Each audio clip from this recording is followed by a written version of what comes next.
Hello. So we are going to get into Daniel chapter 2.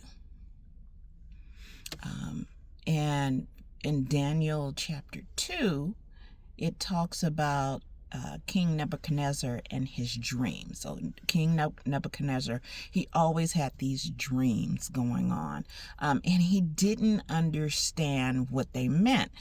And so he would get really anxious about that.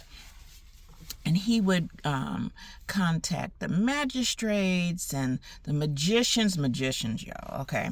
And the magicians and the Chaldeans. And Chaldean is what they considered wise men back in the day that was connected to Abraham's past, okay? And so he went out and he started talking to people, and he was saying, okay, look, I need for you guys to interpret this dream, and I need for you to tell me what the dream is, and then interpret it for me, because see, he didn't trust that he just felt like they would just tell him anything, right?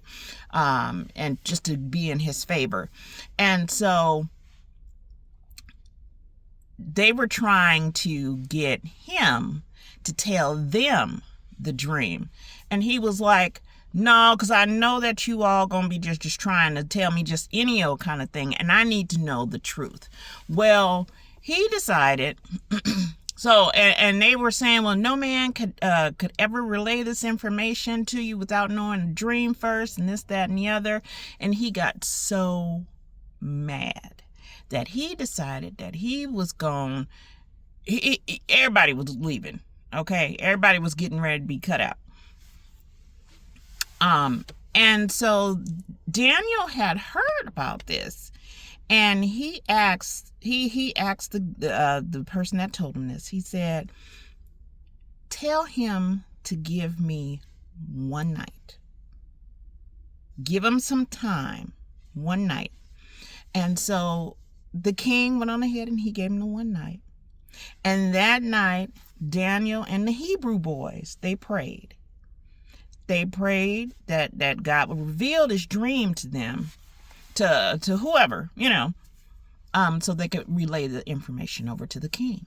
Well, that night, Daniel received the answer to the king's dream in his dream, right?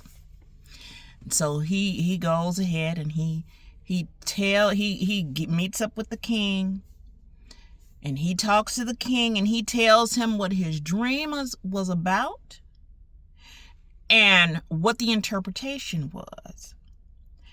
And the king couldn't believe it. He couldn't believe that he could tell him what it was, right?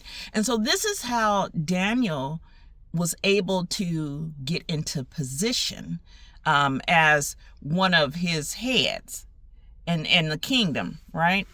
And so he told him to appoint whoever he needed to appoint, to help him run things.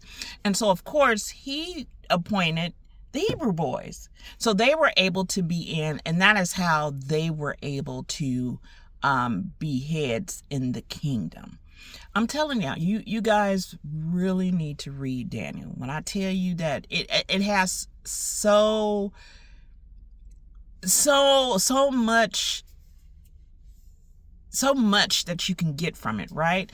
And what's important to know is that this is absolutely this is faith driven. This particular book is absolutely faith driven. Okay? And as you read on, you'll understand what I'm saying. It's faith driven and obedience, right? And those are the key things: faith driven and obedience to God. And just watch how God, as you go through the book, how God blesses Daniel and the Hebrew boys. Not just them, but others as well, as they start to fall in line, as they start to believe as well, as their faith starts to grow, how God blesses them. Okay, running out of time. See you all tomorrow.